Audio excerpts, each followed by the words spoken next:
बिस्मिल्लाहिर्रहमानिर्रहीम। अज़ीज़ तलबा, एक और लेक्चर के साथ हाज़िर हूँ मैं मोहम्मद अदील शहज़ाद। हम ग़ुलाम हमदानी मुसफ़ी की गज़ल पढ़ रहे थे, गज़ल नंबर 1, और पहले 5 अशार हम पढ़ चुके थे। आज हमारा शेर नंबर 6 है। दी जान ऐसे होठ से अपनी के खल्क़ को, जीने का मेरे तादम आखिर यकीन रहा। कुछ मुश्किल अल्फाज। खल्क़, लोग, आम लोग जो इस दुनिया के अंदर बसते हैं। तादम आखिर, आखिरी लम्हे तक। मैंने अपनी जान इस अंदाज से कुर्बान की कि लोगों को हमेशा मेरे ज़िंदा रहने का यकीन रहा। अहम निकात में सबसे पहले मैंने यहाँ पे लिखा, दुनिया से दिल लगाना और इंसान मौत से डरता है। जो भी शख्स इस दुनिया के अंदर आया है उसकी एक हकीकत है कि उसने एक न एक दिन इस दुनिया से जाना है। आदम अलैहिस्सलाम से लेके आज तक और आज से लेके क़यामत तक जो भी इंसान इस दुनिया के अंदर आएगा उसे एक न एक दिन इस दुनिया को छोड़ना पड़ेगा। ये आफाक की हकीकत है, ये दुनिया की हकीकत है और इस हकीकत को कोई भी नहीं झुठला सकता।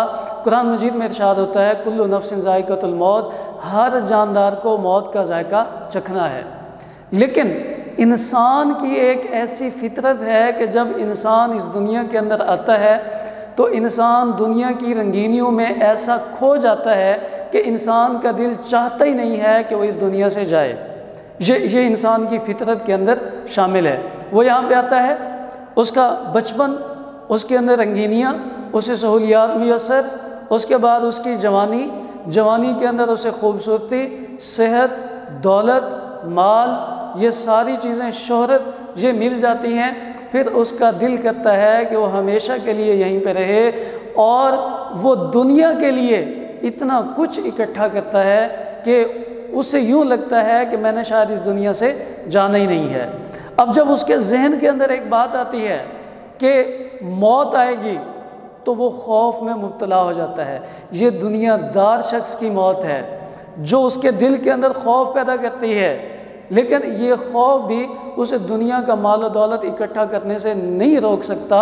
ये मौत भी उसे नहीं रोक सकती क्योंकि दुनिया उसके दिल के अंदर ज़्यादा घर कर चुकी है। तो इसीलिए इंसान जो है वो दुनिया में रहने के लिए मौत से डरता है। फिर मैंने कहा कि जो वलीउल्लाह होते हैं, अल्लाह के दोस्त होते हैं, नेक लोग होते हैं, वो लोग मौत से नहीं डरते। उनके दिल के अंदर मौत का खौफ नहीं होता। उनके दिल में मौत का खौफ क्यों नहीं है? उनके दिल में दुनिया की मोहब्बत ही नहीं है। वो दुनिया के पीछे नहीं भागते, दुनिया उनके पीछे भागती है। उनके दिल में अल्लाह ताला की मोहब्बत होती है। उनके पास माल और दौलत कुछ भी नहीं है। इतना पहनेंगे कि जिस्म को ढांप सकें, इतना खाएंगे कि ज़िंदा रह सकें। बाकी उनकी ज़िंदगी का एक एक लम्हा जो है वो अल्लाह ताला के लिए गुजरता है। और जिस वक्त मौत आती है तो उनके पास तो कुछ होता ही नहीं। वो तो पहले ही अल्लाह ताला के मुलाकात की ख्वाहिश रखते हैं, शौक़ रखते हैं। वो तो खुश होते हैं कि वे मौत आएगी तो हमारी अपने महबूब से, अल्लाह ताला से मुलाकात होगी। और दूसरा, एक वलीउल्लाह मौत से नहीं डरते। दूसरा, वो लोग जो अजीम मकसद रखते हैं, अजीम नस्बुल ऐन रखते हैं, जिनका कोई ना कोई मकसद होता है, जिनकी कोई ना कोई मंजिल होती है, नेक मंजिल होती है, उन्हें भी मौत का खौफ नहीं होता क्योंकि वो अपनी ज़िंदगी एक अजीम मकसद के लिए गुजार रहे होते हैं। और मौत जो है वो बेखौफ लोगों का कुछ नहीं बिगाड़ सकती। यहाँ पे शायर अपने बारे में जब बात करते हैं कि मैंने इस किस्म की जान दी है कि जब मैं इस दुनिया से चला जाऊँगा तो लोगों को यकीन ही नहीं आएगा कि मुझ जैसा शख्स भी इस दुनिया से जा चुका है, क्योंकि मुझे मौत का खौफ नहीं है। मैं ये समझता हूँ कि अगर मुझे मौत आ गई तो मैं तो अल्लाह ताला से मुलाकात करूँगा। मैंने अपनी ज़िंदगी ऐसे गुजारी है कि मैंने अपनी ज़ुबान और हाथ से किसी को तकलीफ़ नहीं दी। मैंने अपनी ज़िंदगी ऐसे गुजारी है कि लोग मेरी ज़िंदगी से खुश थे। मेरे जाने के बाद लोगों की आंखों में आंसू आएंगे कि ऐसा अच्छा शख्स जो है वो इस दुनिया से चला गया है। तो वो कहते हैं कि मेरे जाने के बाद मैं इस तरह से अपनी जान कुर्बान करूंगा कि मेरे जाने के बाद लोगों को मेरे जाने का यकीन ही नहीं आएगा। मेरे जो अच्छे काम हैं वो लोगों के काम आएंगे, लोग मेरे अच्छे कामों को याद रखेंगे, मेरी अच्छी गुजारी गई ज़िंदगी को याद रखेंगे, मेरे अजीम मकासद को याद रखेंगे, मेरे नस्बुल ऐन को याद रखेंगे, मैं जिस मंजिल के लिए अपनी जान कुर्बान कर गया, लोग उस मंजिल को याद रखेंगे। और मौत जो है वो महबूब हकीकी से मिलाती है। जो नेक लोग होते हैं वो तो ख्वाहिश रखते हैं कि काश ऐसा हो, हमारी अल्लाह ताला से मुलाकात हो। उन्हें उनके लिए ज़िंदगी हकीर होती है, उनके लिए मौत जो है वो कीमती होती है। वो ये समझते हैं कि जब तक हम इस दुनिया के अंदर हैं हम तो अपने महबूब हकीकी से दूर हैं, और जैसे ही हमारी रूह कब्ज़ कर ली जाएगी हम जो है वो अपने महबूब हकीकी से जाके मिलेंगे। इसी शेर के अंदर एक और पहलू है, वो ये है कि शहीद जो है वो ज़िंदा रहते हैं। वो लोग जो अल्लाह ताला के रास्ते में अपनी जान कुर्बान कर देते हैं, कुरान मजीद के अंदर इरशाद होता है, उसका मफ़हूम है, मैं मफ़हूम बता रहा हूँ कि जो लोग हमारे रास्ते में कट गए, जिन्होंने हमारे रास्ते के अंदर अपनी जानें कुर्बान कर दी, उन्हें मुर्दा मत कहो, वो ज़िंदा है और हमारे यहाँ से रिज़्क़ हासिल करते हैं। तो यहाँ पे उन लोगों के बारे में भी है कि मैं तो अल्लाह ताला की खातिर अल्लाह ताला के रास्ते के अंदर जो है अपनी जो जान कुर्बान करूँगा, तो मैं जो है वो मरूँगा कहाँ से, मैं तो ज़िंदा रहूँगा क्योंकि मैं शहीदों में से होऊंगा। तो इसके अंदर एक पहलू ये भी मौजूद है। और इसी तरह से यहाँ पे दो अशार हैं, जान दी हुई उसी की थी, जान दी हुई उसी की थी, हक तो यह है कि हक अदा न हुआ, और जगह जी लगाने की दुनिया नहीं है, ये इबरत की जा है तमाशा नहीं है, कि हर शख्स ने ये दुनिया छोड़ के चले जाना है। इंसान की हकीकत मौत है कि उसे मौत आके रहनी है, और उसके बाद जो है इंसान अपनी अगली ज़िंदगी का सफ़र का आगाज़ करेगा। तो यहाँ पे शायद ने यही बात की है, मैं अपनी जान इस अंदाज से कुर्बान करूँगा कि मेरे जाने के बाद यहाँ के जो लोग बाकी बात जाएंगे उन्हें मेरे मरने का यकीन नहीं आएगा, वो समझेंगे कि मुसफ़ी जो है वो अभी तक इस दुनिया के अंदर मौजूद है। तो ये शेर नंबर 6। उसके बाद है शेर नंबर 7, याराने गरम रहो तो सब आगे निकल गए, इनमें से नंगे काफ़िला पीछे कहीं रहा। अल्फाज में नहीं है, याराने गरम रहो, तेज़ रफ्तार दोस्त, नंगे काफ़िला, अहले काफ़िला के मुकाबले में शर्मसार दोस्त, तेज़ चलने वाले आगे निकल गए हैं और मैं पीछे रहकर काफ़िले के लिए शर्मिंदगी का बायस बन गया हूँ। ज़िंदगी जो है वो जोहद मुसलसल है, मुसलसल सफ़र का नाम है। जहाँ पे सुकूत आया, जहाँ पे ज़िंदगी रुक गई, उसके बाद ज़िंदगी रुकने का नाम मौत है। ज़िंदगी जो है अगर रुक गई है, इसका मतलब यह है कि अब मौत आ गई है, इंसान अब पीछे रह गया है, बाकी सब जो है वो आगे निकल गए हैं। ये दुनिया एक कारवां की शक्ल में चल रही है, ये दुनिया एक काफ़िले की शक्ल में चल रही है। जो इस दुनिया में पीछे रह जाएगा तो काफ़िला आगे निकल जाएगा, वो अपनी मंजिल पे पहुंच जाएगा, और जो पीछे रह जाएगा वो फिर भटक जाएगा, वो सहराओं में भटक जाएगा, वो जंगलों में भटक जाएगा, वो पहाड़ों समुद्रों में भटक जाएगा, वो अब दुनिया का मुकाबला नहीं कर सकता। तो दुनिया का मुकाबला करने के लिए लाजमी है कि इंसान को दुनिया के साथ चलना पड़ेगा। उसे अपनी ज़िंदगी के अंदर बहुत सी मुश्किलात भी आएंगी, मुसीबतें भी आएंगी, परेशानियां भी आएंगी, इन सब का मुकाबला करना पड़ेगा, क्योंकि काफ़िले वालों को इन तमाम चीज़ों का सामना करना पड़ता है। कभी तूफ़ान आते हैं, कभी बीमारियां आती हैं, कभी आफतें आती हैं, कभी मुसीबतें आती हैं, सब कुछ आता है, लेकिन काफ़िले वाले मुसलसल चलते रहते हैं और उन्हें उनकी मंजिल मिल जाती है। जो इन मुसीबतों में, इन तूफ़ानों में घबरा जाते हैं तो वो पीछे रह जाते हैं, जो पीछे रह जाते हैं वो भटक जाते हैं, वो फिर उस रास्ते पे नहीं चल सकते, उनका भी रास्ता तब्दील हो जाता है और वो रास्ता उन्हें उनकी मंजिल पे नहीं ले जाएगा, वो किसी और मंजिल पे जा पहुँचेंगे। तो ज़िंदगी जो है वो जोहद मुसलसल का नाम है, मुसलसल सफ़र का नाम है। वक्त के साथ चलना अक्लमंदी है। जो कौमें वक्त के साथ चलती हैं वो अक्लमंद कौमें हैं, वो तरक्की करती हैं, वो दुनिया का मुकाबला करती हैं, वो तरक्की याफ्ता कौमें कहलाती हैं, वो दुनिया में सबसे आगे होती हैं। लोग फिर उनकी तकलीद करते हैं, लोग उनके पीछे चलते हैं, उनकी ज़ुबान सबके लिए फिर वो बायस नमूना बन जाती है। उनका जो नक्श कदम है लोग उस पे चलते हैं, उनके जो रस्म रिवाज हैं, उनकी जो सकाफ़त है, लोग उसकी पैरवी करते हैं। तो जो लोग, जो कौमें वक्त के साथ चलती हैं वो अक्लमंद कौमें होती हैं, वो दुनिया में फिर सबसे आगे होती हैं और अपनी मंजिल तक पहुंच जाती हैं। और सुस्त मुसाफिर काफ़िले के लिए शर्मिंदगी का बायस होता है। काफ़िले वाले कोशिश करते हैं, दुनिया कोशिश करती है कि जो पीछे रह गए उन्हें साथ लेके चलें, और जिस काफ़िले के अंदर सुस्त लोग मौजूद हों वो काफ़िले वाले भी शर्मिंदगी महसूस करते हैं और पीछे रह जाने वाले भी शर्मिंदगी महसूस करते हैं कि अगर मंजिल पे पहुंचना है तो फिर तेज़ कदम चलना पड़ेगा।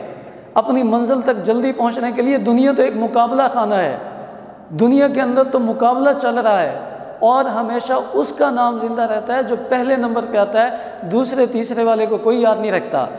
चांद पर पहला कदम किसने रखा सब लोग ये जानते हैं, कोई ये नहीं जानता कि दूसरा कदम किसने रखा, तीसरा कदम किसने रखा, हमेशा लोग पहले वाले को जानते हैं। तो सुस्त मुसाफिर जो है वो काफ़िले वालों के लिए शर्मिंदगी का बायस होते हैं और ये ख़ुद शर्मिंदा होते हैं कि हम जो है वो पीछे काफ़िलों का मुकाबला नहीं कर सके। सबकत ले जाने का जज्बा पैदा होता है जब काफ़िला चल रहा है, ये दुनिया का निज़ाम चल रहा है। इस दुनिया के निज़ाम में हर शख्स ये चाहता है कि वो पहले नंबर पे मौजूद हो। हमारे यहाँ खेलों के मुकाबले होते हैं, हमेशा जो है उसका नाम बार बार लिया जाता है जो पहले नंबर पे आता है, उसी का नाम याद रखा जाता है जो पहले नंबर पे आता है। इसी तरह से हमारा तालीमी निज़ाम है, उसका नाम याद रखा जाता है जो पहले नंबर पे आता है। क्लास में उसका नाम वो ज़्यादा लिया जाता है जो पहले नंबर पे आता है। तो पहले नंबर वालों की इज़्ज़त शान वो सबसे अलग होती है। तो काफ़िले में भी जो आगे चलने वाले होते हैं उनकी इज़्ज़त शान वो सबसे अलग होती है, उन्हीं का नाम हमेशा ज़िंदा रहता है और तेज़ चलने से सबकत ले जाने का जज्बा पैदा होता है कि हमें मंजिल पे पहले पहुंचना है। यहाँ पे याराने गरम रो से मुराद मेहनत और जिद्दोजहद करने वाले हैं। शायर यहाँ पे कहते हैं कि मैं उन लोगों के साथ था जिनके अंदर मेहनत करने का जज्बा मौजूद था, जो जिद्दोजहद करने वाले थे, जो ज़िंदगी के सफ़र में आगे बढ़ने वाले थे, जिनके अजीम मकासद थे, जो अपनी मंजिल पे पहुँचना चाहते थे। लेकिन उनके मुकाबले में मेरी मेहनत भी कम, मेरी जिद्दोजहद भी कम, उनके मुकाबले में मैं सुस्त। तो मुझे खुद शर्मिंदगी महसूस हुई कि मैं इनसे पीछे क्यों हूँ, क्योंकि इनके साथ चलकर मैं मंजिल तक पहुँच सकता था। मैं उनके लिए भी शर्मिंदगी का बायस बना, मैं अपने आप के लिए भी शर्मिंदगी का बायस बना। तो वो नसीहत करते हैं कि हमेशा उन लोगों के साथ चलो जो मेहनत करने वाले हों, जो जिद्दोजहद करने वाले हों, जिनका कोई अजीम मकसद हो, नस्बुल ऐन हो, जिनकी कोई मंजिल हो। तो आप उनके साथ तेज़ चलकर उनका मुकाबला करके मंजिल तक पहुंच सकते हैं। चलने वाले निकल गए हैं, जो ठहरे ज़रा कुचल गए हैं, और मुशक्क़त की ज़िल्लत जिन्होंने उठाई, जहां में मिली आखिर उनको बढ़ाई। और शेर नंबर 8 है, रखो मैं रोक क्यों कर दिल अपने को मुसफ़ी, मेरे कहे में अब तो मेरा दिल नहीं रहा। अब इस शेर के अंदर शायर ने अपना तखल्लुस इस्तेमाल किया है, तो इस लिहाज से ये गज़ल का मक्ता भी होगा, क्योंकि ये गज़ल का आखिरी शेर भी है, शायर का नाम भी मौजूद है, हम इसे मक्ता कहेंगे। मफ़हूम है मेरा दिल मेरे बस में नहीं है, वो अब महबूब के लिए बहुत ज़्यादा बेचैन है, कोई मुश्किल अल्फाज नहीं थे इसलिए वो नहीं लिखे। अहम निकात हैं शायर का अपने दिल पे इख्तियार ना होना। सबसे पहली बात यह है, शायर यहाँ पे बताते हैं मैं अपना दिल अपने महबूब को पेश कर चुका हूँ, वो मेरी आँखों में समा चुका है, मेरे दिल में समा चुका है। अब मेरे दिल पे जितने भी इख्तियारात हैं वो मेरे महबूब के हैं, जैसा वो चाहेगा मैं उसी तरह से करूँगा, जैसा वो कहेगा मैं वही कहूँगा। मेरी हाँ जो है वो मेरे महबूब की जो हाँ है मेरे लिए भी वो हाँ है, जो मेरा महबूब कहेगा नहीं तो मेरे लिए भी वो नहीं है।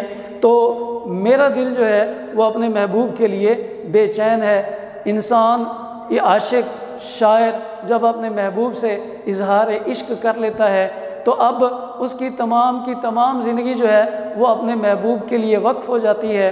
वो इस इंतहा के साथ उसके साथ मोहब्बत करता है कि वो चाहता है जैसे मेरा महबूब चाहेगा मैं उसी तरह से करूँगा। और जब महबूब मुयस्सर नहीं आता, दुनिया का एक कायदा है महबूब हमेशा बेवफा निकलता है, महबूब जो है वो बेरुखियाँ करता है, महबूब जो है वो छोड़ के चला जाता है। शायर को भी महबूब छोड़ के चला गया है तो उसकी याद में शायर का दिल जो है वो बेचैन है। और यहाँ पे हम अगर महबूब हकीकी की बात करें तो महबूब हकीकी से मुराद अल्लाह ताला की ज़ात है। तो शायर कहते हैं मैं अपनी ज़िंदगी अल्लाह ताला के लिए वक्फ़ कर चुका हूँ, मैं अल्लाह ताला को अपना महबूब हकीकी मान चुका हूँ, तस्लीम कर चुका हूँ। अब मेरी सारी की सारी ज़िंदगी वो अल्लाह ताला के फरमाबरदारी में गुजरेगी, जैसे अल्लाह ताला चाहेंगे वैसे मेरी ज़िंदगी गुजरेगी। अल्लाह ताला फरमाते हैं, एक हदीस कुर्सी है, उसका मफ़हूम है कि एक ए बंदे, एक तेरी चाहत है और एक मेरी चाहत है, होगा वही जो मेरी चाहत है। अगर तू उस तरह से चाहेगा जैसे मैं चाहता हूँ तो फिर मैं वो करूँगा जैसे तू चाहता है। तो अगर इंसान अल्लाह ताला को महबूब हकीकी बना ले, उससे मोहब्बत करे, अपनी ज़िंदगी पे, अपने जिस्म पे सारे इख्तियारात उस ज़ात को दे दे जो कि पहले से मौजूद हैं, सिर्फ इंसान को जो दुनियावी इख्तियारात मिले हुए हैं उन पे भी वो अपनी सारी ज़िंदगी ऐसे गुजारे जैसे अल्लाह ताला चाहते हैं, अल्लाह और उसके रसूल की इताअत में गुजारे। तो फिर जो है शायर कहते हैं कि मैं अल्लाह ताला के लिए बेचैन रहता हूँ, मैं अल्लाह ताला से मुलाकात के लिए बेचैन रहता हूँ। ये तो है महबूब हकीकी। हम महबूब मजाजी की बात करते हैं, अगर हम महबूब मजाजी की बात करें तो महबूब मजाजी के साथ भी ऐसा ही होता है कि उसके लिए आशिक जो है वो जान तक देने के लिए तैयार होता है। वो चाहता है कि जैसे मेरा महबूब चाहे वो मुझसे मुलाकात करे, बात करे, मैं उसे खुश रखने के लिए हर मुमकिन कोशिश कर जाऊंगा। और महबूब से मुलाकात के लिए शायर का दिल जो है वो बेबस हो जाता है, बेचैन हो जाता है। वो चाहता है किसी न किसी तरह मुझे मेरा महबूब मुयस्सर हो। दिल टूट भी जाए तो मोहब्बत नहीं मिटती, इस राह में लुट कर भी खसारा नहीं होता। अज़ीज़ तलबा, आज हमारी ग़ुलाम हमदानी मुसफ़ी की पहली गज़ल ख़त्म हुई, दूसरी गज़ल के साथ फिर हाज़िर होते हैं। अल्लाह हाफ़िज़।